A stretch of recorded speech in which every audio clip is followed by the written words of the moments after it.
설립 65주년 기념주일 예배 가운데 나오신 모든 성도님들을 주님의 이름으로 축복합니다.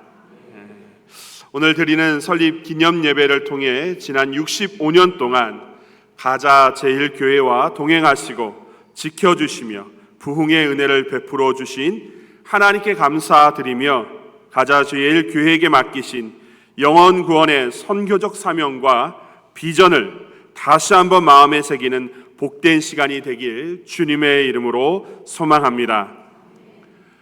오늘 이 복된 자리에 부족한 사람을 설립 기념 예배 설교자로 세워주시고 귀한 강단을 맡겨주신 이재명 담임 목사님과 당회와 그리고 모든 장로님들과 성도님들께 진심으로 감사를 드립니다. 참으로 오랜만에 뵙는 것 같아요. 16년이 걸렸습니다.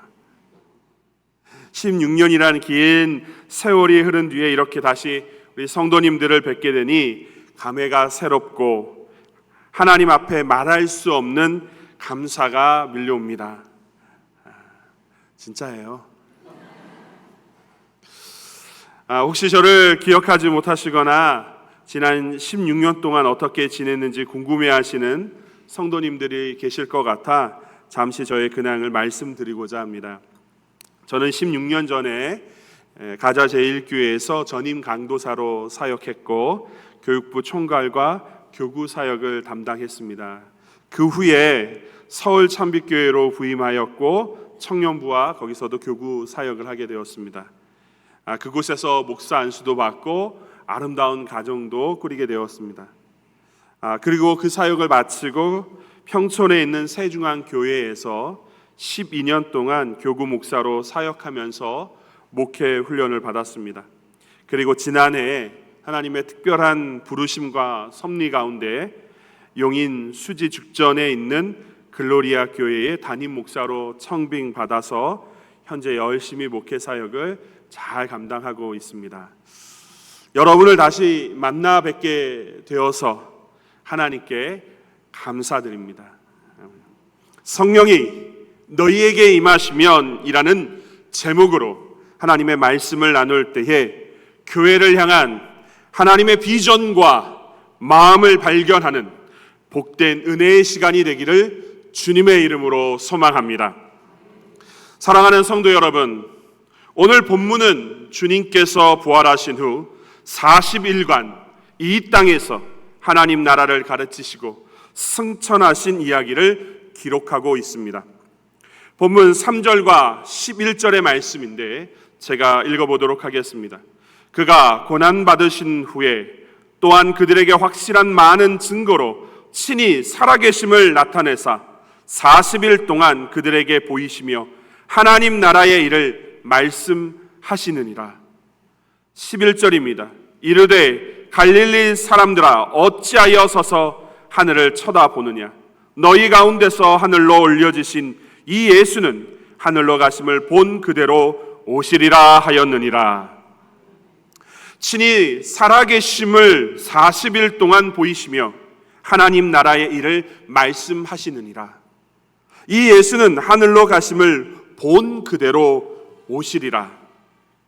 주님께서는 부활하셨고 40일간 이 땅에 계시면서 하나님 나라의 일을 가르치셨습니다.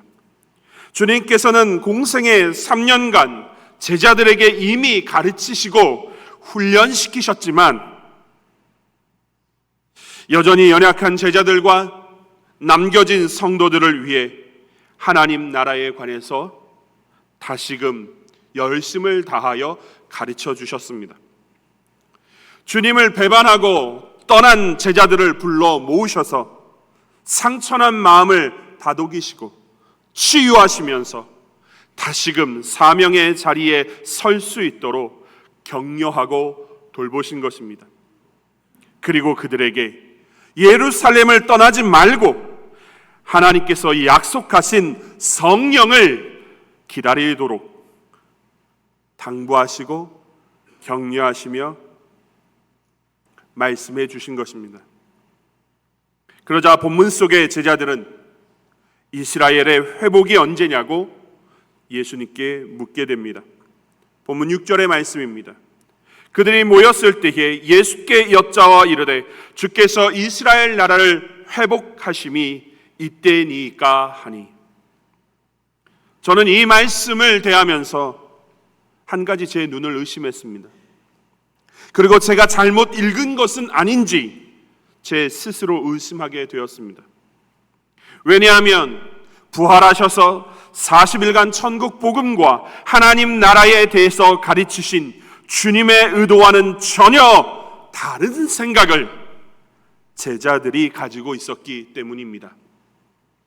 분명 주님께서는 하나님 나라의 일을, 즉 천국 복음에 관해서 가르치고 교훈하셨습니다. 그런데 이들은 이스라엘 나라의 회복의 때를 묻고 있는 것입니다.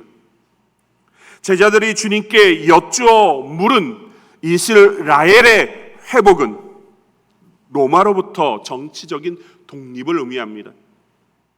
당시 이스라엘은 완전히 멸망하여 로마의 속국이었습니다.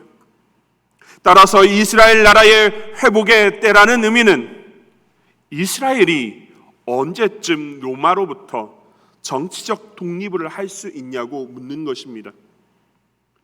주님께서 부활하신 이스라엘 왕이시니 언제쯤 정치적 독립을 할 수 있는지 그것을 주님께 묻고 있는 것입니다.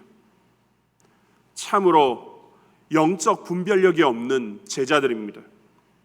부활하신 주님께서는 분명 하나님 나라를 가르치셨는데 그들은 세상 나라의 일로 이해하고 질문하고 있는 것입니다. 주님의 관심은 부활하셔서 하나님 나라의 이야기에 있는데 제자들의 관심은 여전히 세속에 있는 것입니다. 세속 나라에 있는 것입니다. 사랑하는 성도 여러분, 그럼 왜 제자들은 이처럼 분별력 없는 모습을 가지고 주님 앞에 묻고 있을까요? 그것은 자신들에게 주어진 하나님 나라의 사명을 분명하게 알고 있지 못하고 있기 때문입니다. 그들은 주님께서 자신들을 왜 제자로 부르셨는지, 복음의 증인으로 세우셨는지를 분명하게 이해하지 못하고 있습니다. 그로 인해서 주님으로부터 하나님 나라의 이야기를 듣고 배우면서도 주님께서 가르치신 하나님 나라를 세속 나라의 이야기로 해석하고 이해하고 있는 것입니다. 저는 본문 속에 제자들의 모습을 묵상하면서 오늘날 많은 교회들과 오늘을 사는 그리스도인들의 모습을 보게 됩니다. 왜냐하면 오늘날 수많은 교회들도 하나님께서 왜 이 땅에 교회를 세우시고 주님의 성도를 부르셨는지를 그 본질을 잃어버린 채 살아가고 있기 때문입니다. 그로 인해 영혼 구원의 사명에 충실한 교회가 되기보다는 교회는 점점 세속의 가치를 따르게 되었고 현실적으로 어떻게 하면 유명한 교회로 그 이름과 명성을 높이는 것이 교회의 목적과 교회의 사명처럼 변질되었기 때문입니다. 참으로 안타까운 일입니다. 2008년도 신학대학원 한참 다닐 때 학교의 장학생으로 미 서부 지역의 신학교들과 교회들을 방문 연수할 기회를 얻게 되었습니다. 그 당시 방문한 교회 중에 오렌지 카운티에 있는 수종교회라는 곳을 방문하게 되었습니다. 그 교회는 너무나도 아름다운 전경과 건물을 소유하고 있었습니다. 넓고 푸른 잔디밭과 아름다운 분수와 조형물들과 그리고 사방이 유리로 된 눈부시고 너무나도 아름다운 예배당이 있었습니다. 조금 과장한다면 여기가 천국일까? 그렇게 생각할 정도로 아름다웠습니다. 전 세계의 사람들이 그 교회의 아름다움을 보기 위해 탐방했습니다. 너무나도 멋지고 화려하고 유명한 교회였습니다. 전 세계의 많은 교회들은 그 교회를 배우고자 했습니다. 전 세계에서 온 목회자들과 성도들은 그 교회를 부러워했습니다. 그리고 수종교회 교인들과 제가 만난 목회자들은 이를 자랑스러워 여겼습니다. 그러나 안타깝게도 수종교회의 역사는 거기까지였습니다. 왜냐하면 수종교회는 약 680억 원의 가톨릭 오렌지 교구에 팔려서 이제는 더 이상 이 땅에 존재하는 교회가 아닙니다. 사랑하는 성도 여러분, 이 사건은 교회가 하나님 나라의 비전과 사명을 잃어버리게 되었을 때에 어떤 결말을 맺게 되었는지 여실히 보여주고 있는 예입니다.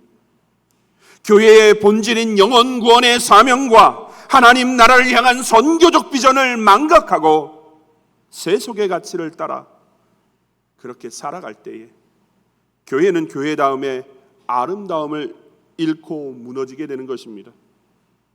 따라서 오늘을 살아가는 교회와 우리 모두는 교회의 본질인 영혼 구원의 사명과 선교적 비전을 온전히 붙들어야 하는 것입니다. 사랑하는 성도 여러분, 65년 전 가자의 제일교회는 이 땅에서 생명을 살리고자 하는 영혼 구원의 사명으로 세워졌습니다. 여러분, 이 땅이 어떤 곳인지 다들 아시죠? 저는 이 땅에 생명의 교회가 세워졌다는 것이 참 아이러니하면서도 하나님의 계획이 놀라울 뿐입니다. 가자제일교회가 시작된 이 땅, 이곳은 죽음의 땅, 공동묘지의 일부였습니다. 여러분이 잘 알고 계신 것처럼 이 일대 주변은 오래된 공동묘지였습니다. 공동묘지는 죄로 말미암아 찾아온 죽음의 현실을 가장 분명하게 보여주는 곳입니다. 그렇죠? 사람이 흙으로 돌아가는 인생의 일이 어떻게 주어졌는지를 가장 눈으로 확실하게 볼 수 있는 장소입니다. 그러나 하나님께서는 바로 그 죽음의 땅에 영혼을 구원하고 생명을 살리는 예수 그리스도의 교회를 세우신 것입니다. 죽음의 터가 생명을 전하는 복음의 터가 된 것입니다. 생명을 전하는 아름다운 거룩한 교회의 터전으로 주님께서 바꾸신 것입니다. 그리고 지난 65년 동안 가정사역과 지역사회를 품고 섬기는 사역, 선교사를 파송하고 후원하는 사역을 통해 주님께서 맡기신 영혼 구원의 사명, 생명을 살리는 사명을 온전히 감당하게 하셨습니다. 사랑하는 성도 여러분, 반드시 기억하셔야 합니다. 하나님께서 왜 가자제일교회를 이 땅에 세우셨는지, 영혼을 구원하고 생명을 살리는 선교적 사명을 맡기시기 위하여 주님이 이곳에 죽음의 땅에 생명의 터전으로 바뀌시는 기적의 역사를 보여주신 것입니다. 주님이 다시 오실 그날까지 생명을 살리는 복음의 사명을 끝까지 감당하는 주님의 복되고 아름다운 가자제일교회가 되기를 주님의 이름으로 소망합니다. 사랑하는 성도 여러분, 본문 속에 영적 분별력이 없는 제자들을 향해 주님께서는 한 가지 명령과 두 가지 약속을 주십니다. 그리고 이 한 가지 명령과 두 가지 약속을 통해 제자들을 왜 부르시고 세웠는지, 그리고 어떤 사명을 어떻게 감당해야 하는지를 교훈해 주고 계십니다. 다 함께 본문 8절의 말씀을 읽어보겠습니다. 오직 성령이 너희에게 임하시면 너희가 권능을 받고 예루살렘과 온 유대와 사마리아와 땅끝까지 이르러 내 증인이 되리라 하시니라. 먼저 주님께서는 제자들에게 한 가지 선교적 명령을 주십니다. 그 명령은 예루살렘과 온 유다와 사마리아와 땅끝까지 이르러 내 증인, 주님의 증인이 되라는 것입니다. 주님을 온 세상에 증거하고 전하는 증인이 되라고 주님께서는 제자들에게 명령하고 계신 것입니다. 이 말씀을 들을 때 제자들은 엄청난 영적 충격을 받았을 것입니다. 왜냐하면 그들은 자신들이 살고 있는 이 팔레스타인 지역, 이스라엘의 이 지역의 정치적 회복만을 생각하고 있었습니다. 그런 제자들에게 주님은 전 세계 모든 열방과 민족을 향하여 하나님 나라의 복음을 전하고 증거하는 증인으로서 살아가라고, 증인이 되라고 전혀 다른 영적 차원의 이야기를 지금 하고 계신 것이기 때문입니다. 그들에게는 지각 변동과 같은 영적 충격이 있었을 것입니다. 여기서 증인이라는 이 말, 이 단어는 헬라어로 마르투스를 의미합니다. 이 단어는 법정에서 자신이 보고 들은 사실을 그대로 진술하는 사람을 의미합니다. 주님은 증인이 되어서 주님께서 행하신 모든 일에 대하여 주님께서 가르치신 하나님 나라에 대해서 너희가 보고 듣고 배운 바를 그대로 전하라고 말씀하고 계신 것입니다. 사랑하는 성도 여러분, 저는 말씀을 묵상하면서 주님의 제자요 증인으로 살아간 한 분이 생각났습니다. 그분은 저와 여러분이 모두가 잘 알고 계신 분입니다. 저의 스승이자 여러분의 목자였던 원효식 원로 목사님이십니다. 원효식 목사님에 대한 추억은 너무나도 많아서 늘 감사할 뿐입니다. 꽃을 좋아하셨고 시를 좋아하셨고, 한 번은 저를 부르시는 거예요. 꽃을 좋아하시니까 손강사 나랑 갈 데가 있네. 저는 다급하게 부르셔가지고 무슨 큰일 있나 했더니 저한테 호미 이게 들고 나오라는 겁니다. 차를 타고 한참 어디를 갔습니다. 갔더니 코스모스 밭이 있는데 코스모스 밭에 모기가 왜 이렇게 많은지 목사님이 밝게 웃으시면서 이거 다 캐서 주일이 오기 전에 예배당 앞에 다 심자는 겁니다. 그러면 주일날 우리 성도님들이 예배당 올 때 코스모스 보면서 얼마나 좋아하겠냐고. 20군데는 물린 것 같습니다. 꽃을 그렇게 좋아하셨고 성도들을 웃는 것을 그렇게 좋아하셨고 화낼 줄을 모르셨던, 속상한 마음이 있구나, 그거는 오르간 연주할 때, 풍금 칠 때 말씀하지 않으세요. 찬송가 치면서 기도하시면서 그렇게 마음을 달래셨던 분이 우리 원로 목사님이셨습니다. 하루는 사모님께서 혼잣말로 하시는 이야기를 엿듣게 되었습니다. 엿들으려고 엿들은 것이 아닙니다. 오해하지 마십시오. 그냥 사모님이, 우리 큰 사모님께서 하시는 말씀을 옆에 있다가 우연찮게 들었습니다. 그만 좀 코트를 벗어 주고 오셨으면 좋겠는데. 우리 큰 사모님 그렇게 얘기하시더라고요. 스승님께서는 거리를 지나다가 노숙자를 보면 지갑을 다 여셨습니다. 한 번은 호주머니에 있는 동전까지 탈탈 털어서 주고 오시더라고요. 그게 원효식 목사님이셨습니다. 교육부 총괄 사역할 때였습니다.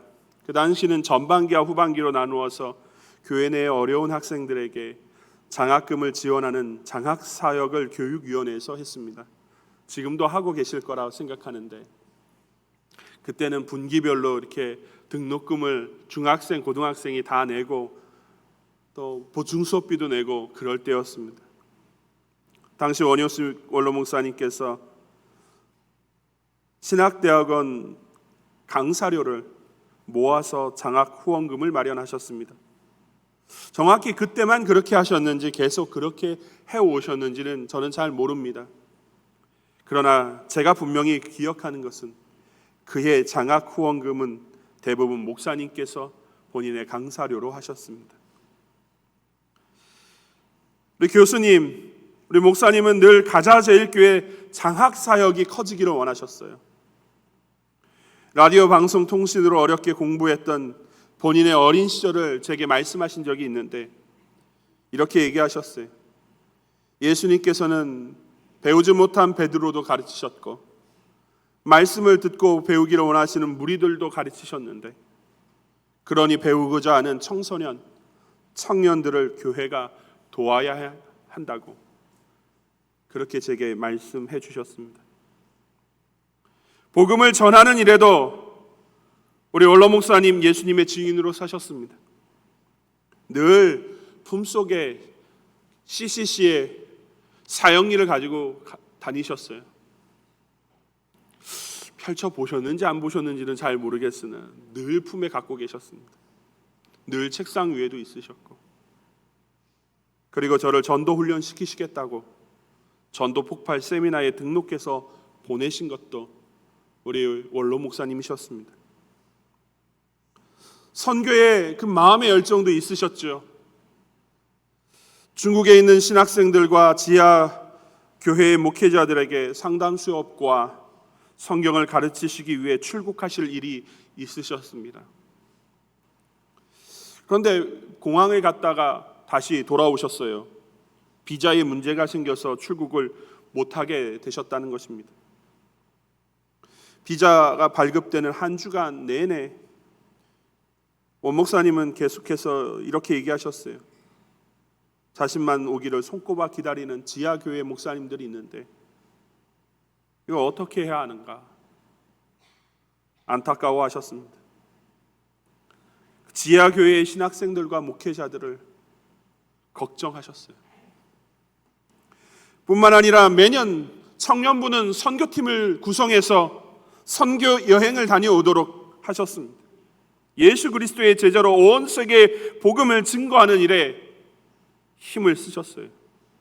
제가 기억하는 것만으로도 필리핀 단기 선교, 말레이시아 단기 선교, 중국 단기 선교, 인도 단기 선교, 일본 단기 선교, 남아프리카 공화국 단기 선교, 제주도 아울리치, 매년 선교 사역에 마음을 다하는 교회가 가자제일교회였고 우리 원효식 목사님이셨습니다. 그분의 삶은 예수님을 증거하고 전하는 증인된 삶을 사셨습니다. 예수님이 걸어가신 그 모습 그대로 꼭 닮아가는 모습으로 살으셨습니다. 자신의 삶으로 예수의 제자임을, 예수를 증거하며 살아가기를 원하셨습니다. 사랑하는 성도 여러분, 여러분이 몸담고 있는 교회는 예수 그리스도를 증거하고 예수 그리스도를 전하는 주님의 사명의 교회가 되어야 합니다. 사랑하는 성도 여러분, 이제 본문 속에서 예수님께서 예수님의 증인으로 살아가야 하는 제자들과 무리들 향해 두 가지 약속을 주십니다. 첫 번째 약속은 성령이 임할 것에 대한 약속입니다. 4절과 5절과 8절의 말씀입니다. 사도와 함께 모이사 그들에게 분부하여 이르시되 예루살렘을 떠나지 말고 내게서 들은 바 아버지께서 약속하신 것을 기다리라. 요한은 물로 세례를 베풀었으나 너희는 몇 날이 못되어 성령으로 세례를 받으리라 하셨느니라. 오직 성령이 너희에게 임하시면 너희가 권능을 받고 예루살렘과 온 유다와 사마리아와 땅끝까지 이르러 내 증인이 되리라 하시니라. 4절에서 아버지께서 약속하신 것, 보혜사 성령님을 의미합니다. 5절에서 성령으로 세례를 받으리라 말씀하셨고 8절에서는 오직 성령이 너희에게 임하시면이라고 말씀하셨습니다. 주님께서는 아버지께서 약속하신 보혜사 성령이 임하고 그 보혜사 성령의 세례가 있을 것이고 이 성령이 제자들에게 임할 것을 지금 약속해 주고 계신 것입니다. 왜 약속하셨을까요?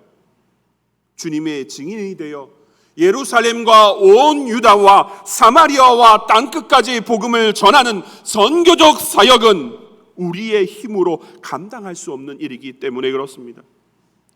제자들은 너무 연약했고 능력이 없었습니다. 하나님 나라의 복음을 이스라엘 정치적 회복으로 알아듣는 것이 그들의 영적인 수준이었고 상태였습니다. 그런 그들에게 전 세계 인류 복음화의 선교적 비전을 감당할 수 없었기 때문에 주님은 이 성령의 임함을 약속으로 주신 것입니다. 그들의 연약함 때문에 선교적 명령을 이루기 위하여 오직 성령의 역사로만 그 일을 감당할 수 있기에 예수님께서는 성령의 임하심을 약속한 것입니다. 성령의 강력한 역사가 있을 때에 영원히 구원받는 복음의 능력이 드러나기 때문입니다. 그런데 성령에 관한 이 약속조차도 제자들에겐 엄청난 영적 충격으로 다가왔을 것입니다. 왜냐하면 성령은 구약 성경의 관점에서 선택받은 종인 왕과 제사장과 선지자들에게만 부어졌습니다. 그런데 제자들에게 임한다는 것입니다. 복음에 증인된 모든 성도들에게 성령이 임하신다는 것입니다. 뿐만 아니라 약속하신 성령이 임하실 때에 성령의 권능이 제자들에게 주어진다는 것입니다. 오직 성령이 너희에게 임하시면 권능을 받고, 여기서 권능이란 dynamis를 말합니다. 이 dynamis는 폭발적인 힘, 능력, 기적적인 힘을 의미합니다. 다시 말해 우리의 힘으로 도저히 할 수 없는 일들을 성령의 능력으로 가능하게 된다는 것입니다.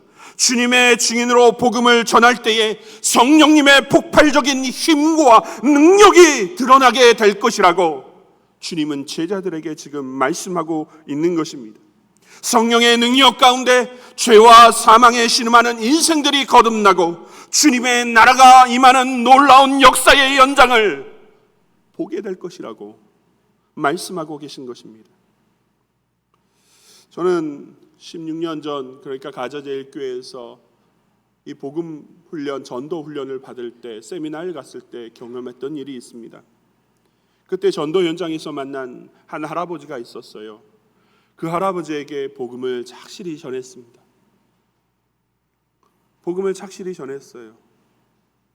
그런데 이 할아버지께서 눈물을 뚝뚝 흘리시는 거예요. 그래서 이렇게 얘기하시더라고요. 나 같은 사람도 예수 믿고 구원받을 수 있을까요? 그게 무슨 말씀이십니까, 어르신? 당연히 예수 믿고 구원받을 수 있지요. 저는 6.25 전쟁에 참여했는데 그때 너무 많은 사람을 죽였는데 그런 저도 용서받고 구원받을 수 있을까요? 하염없이 눈물을 흘리고 영접 기도를 하고 그 세미나를 주최했던 교회에 출석하겠노라고 다짐했습니다. 복음이 임하면, 성령께서 역사하시면 죄와 사망의 그늘 아래 있는 인생이 구원받고 하나님 나라를 이루고 영생의 천국의 잔치에 참여하게 됩니다. 복음은 놀라운 능력이 있는 것입니다. 복음은 놀라운 능력이 있는 것입니다. 죽은 영혼이 살아나고 죄와 사망의 그늘이 떠나가고 하나님 나라가 임하는 생명의 역사가 복음을 증거할 때 성령의 폭발적인 역사 가운데 일어나게 되는 것입니다. 그럼 어떻게 할 때 복음을 전하는 증인된 삶 살아갈 수 있을까요? 강력한 성령의 역사와 권능이 어떻게 하면 드러나게 될까요? 본문 4절의 말씀입니다. 같이 읽겠습니다. 사도와 함께 모이사 그들에게 분부하여 이르시되 예루살렘을 떠나지 말고 내게서 들은 바 아버지께서 약속하신 것을 기다리라. 아버지께서 약속하신 성령을 기다리라고 말씀하십니다. 이는 기도하라는 것을 의미합니다.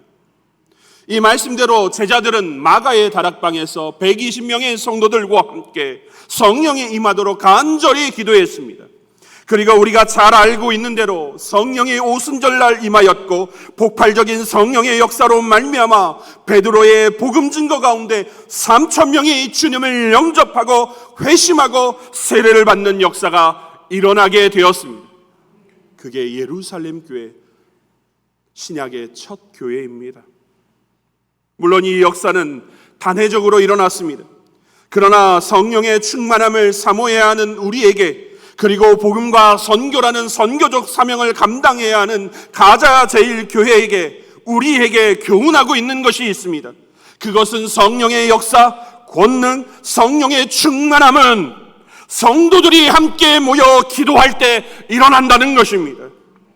주님께서 제자들에게 성령이 임할 때까지 기도하라고 말씀하신 연유가 여기에 있습니다. 영혼 구원의 선교적 사명을 감당하기 위해서 주님의 제자로 감당해야 할 우리는 힘이 없습니다. 지혜가 없습니다. 능력이 부족합니다. 그러나 우리가 교회가 기도할 때에 성령께서 강력하게 역사하여 증인된 삶을 살도록 하실 뿐만 아니라 우리가 기도하며 복음을 증거하며 나아갈 때에 강력한 성령의 역사, 복음의 능력 가운데 죽은 영혼이 주님께로 돌아오는 놀라운 은혜의 역사가 일어나는 것입니다. 두 번째 약속은 주님께서 다시 오시겠다는 약속입니다. 본문이 10절과 11절의 말씀입니다. 함께 읽겠습니다. 올라가실 때에 제자들이 자세히 하늘을 쳐다보고 있는데 흰옷 입은 두 사람이 그들 곁에 서서 이르되 갈릴리 사람들아 어찌하여 서서 하늘을 쳐다보느냐? 너희 가운데서 하늘로 올리신 이 예수는 하늘로 가심을 본 그대로 오시리라 하였느니라. 이 예수는 하늘로 가심을 본 그대로 오시리라. 전 세계 온 인류의 복음을 전하라고 말씀하시며 주님께서는 다시 오시겠다고 약속을 주고 계십니다. 이는 복음을 증거하며 살아가는 우리에게 참 소망의 약속을 주고 계신 것입니다. 왜냐하면 주님이 오시지 않는다면 복음을 증거하며 증인된 삶을 살아가는 우리에게 무슨 의미가 있겠습니까? 복음을 위해 수고하는 모든 일들이 무의미하게 될 것입니다. 그러나 주님께서 다시 오시겠다고 말씀하심으로 우리가 복음을 증거하고 전하는 이 일이 무의미한 일이 아니며 가치 있는 삶이라는 것을 주님께서 말씀해 주고 있는 것입니다. 뿐만 아니라 주님께서 이 모든 복음을 전파하는 증인된 삶을 사는 우리를 홀로 내버려 두지 않는다는 사실을 기억해야 합니다. 마태복음 28장 20절 하반절의 말씀에 이렇게 기록되어 있습니다. 볼지어다 내가 세상 끝날까지 너희와 항상 함께 있으리라 하시니라. 세상 끝날이란 주님이 오시는 날입니다.